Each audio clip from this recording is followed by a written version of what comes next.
Hello everybody, welcome back to my third video. This is B-17 Build report number 3. Such a gloom and doom day today out here. It's been overcast, full of clouds and gray skies and rain. This is the rainiest summer I've ever seen out here. But although it does promote better model building. But I've been at this pretty much all day today. So far up the update, I've added on a few decals. I finished the wing walks. Other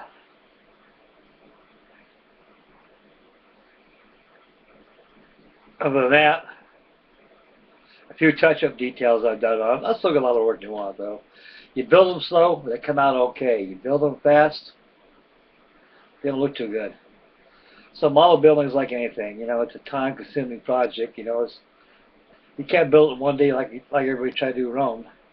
It don't work that way. Model building is a relaxing, atmospheric hobby to do. You know, it's something that if you spend money into something, you want to put time into it just as equal, or perhaps even a little more.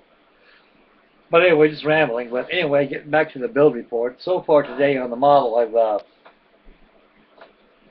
I've made quite certain that the OD and the olive drab is dried.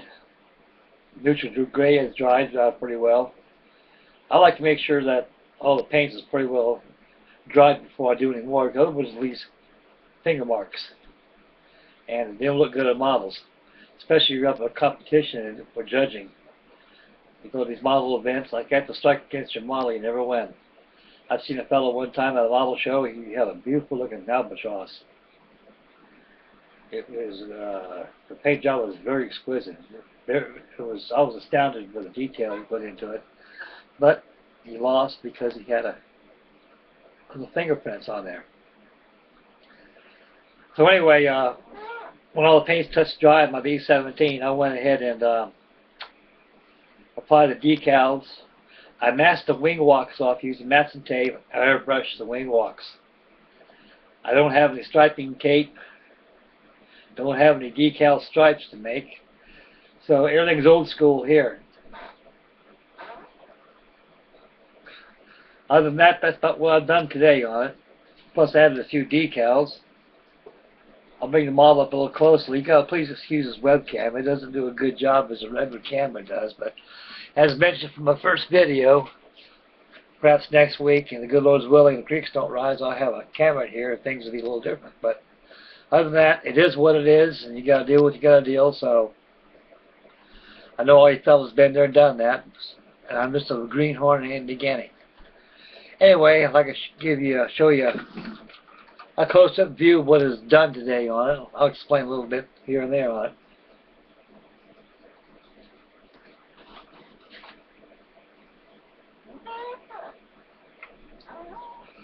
So far today, I had all the wing walks.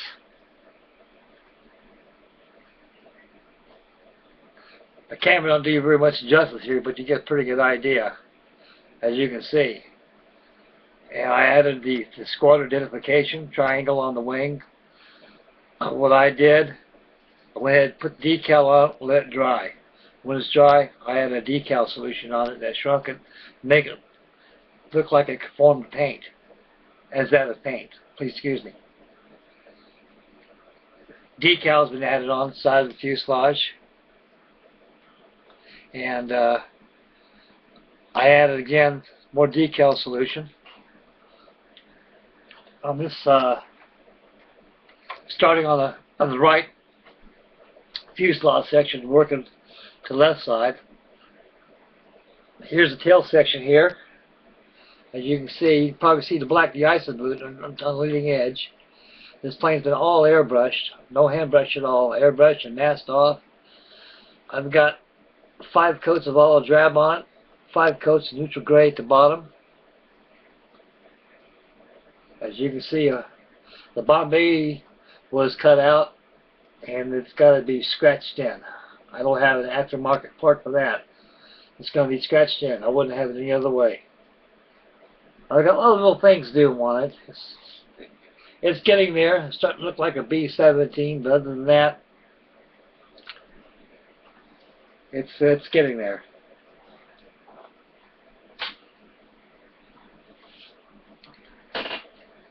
The decals on this kit are a lot better than the original release back in 1975 when the kit was first released.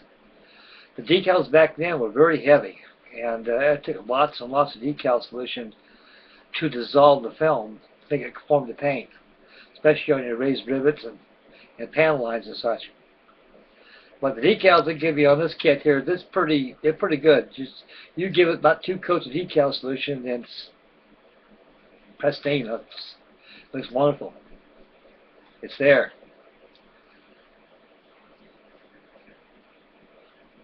By tomorrow, I should have all the decals completely done on it. I'll still let the ones I put on today, let them dry, because I don't want to get no finger marks on it or shift decals around. They're still a little bit on the wet side. I like to let them dry 24 hours. Then I go on to the next side and get that done. And when all the decals are all done, I got a few parts to put on it. I got to scrape off and remove the mask that I use on the tacky glue, so I get my windows exposed. And got to paint the props, add decals, install same to the plane. All transparencies will be done last. But Bombay door is going to be the next project after I get all the rest of the parts done. And plus, I got to get the tires painted. And once all the parts are on there, I think I'll go ahead and get the Bombay door detailed out. And other than that, once they're attached, the model's virtually finished. And I have a little display case I'm going to put it in to keep the dust on it. A model's worst enemy is dust. The more you dust, the more you work in that dust in your paint. Your plane's, it loses its shine and loses its newness of paint work.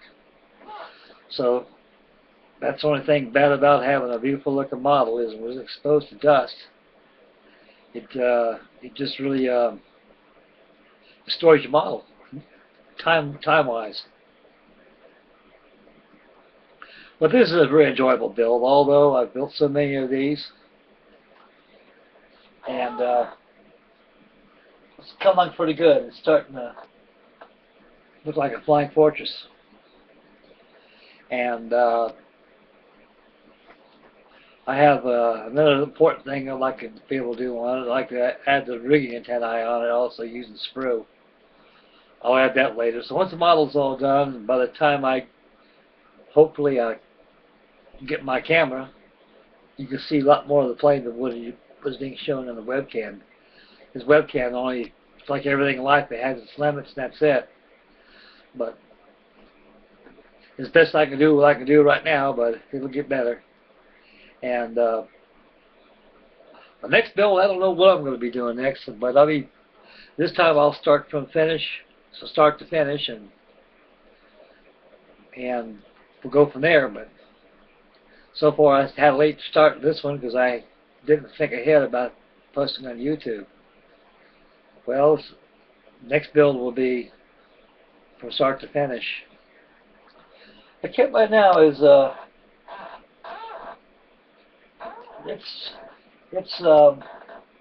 looks pretty good. I'm pretty satisfied with it. At first I had second thoughts even building the thing, oh, I'd flash on it. And when I put the fuselage it has together, it's just, they didn't mate properly like it's supposed to, and you got to actually practically almost force them so that the joining seams match, top and bottom.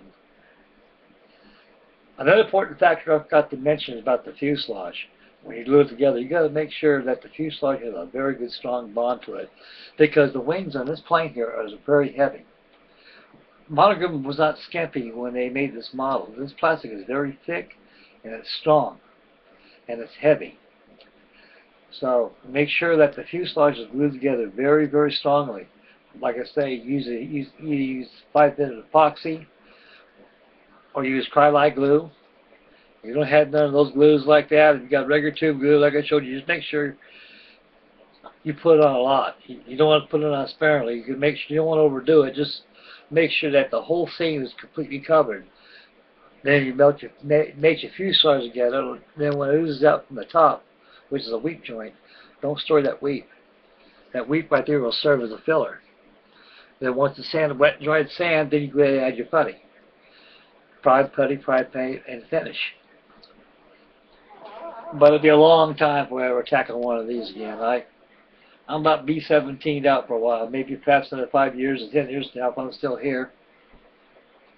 I might tackle another one. This time I'll do it using aluminum foil. That was this kit's first paint schedule I had planned. I was going to make the middle lace out of it using tinfoil Reynolds wrap. But I asked my first mate, my wife, she said, Frank, we're out of it. So, oh boy, well, go back to the OD and neutral gray finish, which is most pretty traditional in the B-17 for its era. But other than that, it's a good kit, and the build's going quite well. I'm pretty satisfied with it.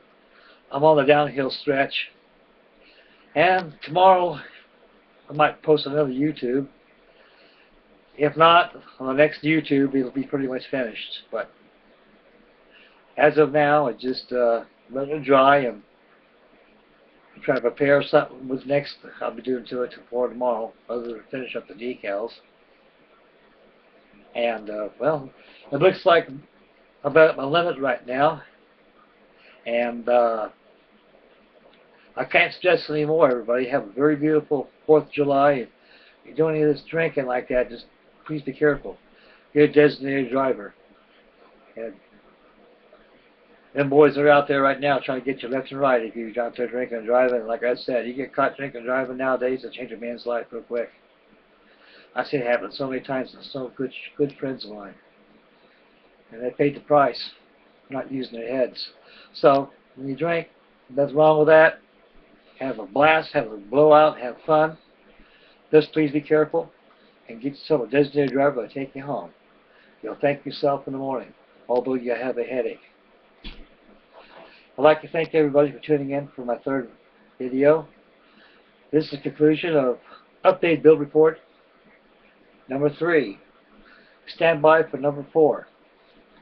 Thank you, everybody. Thank you.